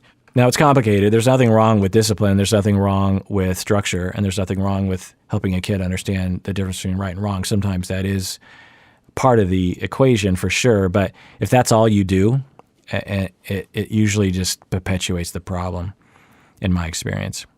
And there's so much more that family therapy can offer, you know, the kinds of things I was talking about. Helping people to bond, helping people to build those attachments back, helping people to know their emotions, helping people to communicate their emotions, helping people recover from the resentments of the past between themselves and their families of origin. For the parents, you know, there's so many things that therapists are very uniquely trained to give to people, and to just focus on rules and structure is really limiting your offerings to your clients, you know. It'd be like going to a hair cutter and all you do is like trim their nose hair or something. It's like, yeah, okay, that's good, but you know, there's a lot of other hair on the person's head that you could help them out with. Well, you know, when I'm using an analogy like that, I should probably end the episode, and that's what I will do. And let me know what you think.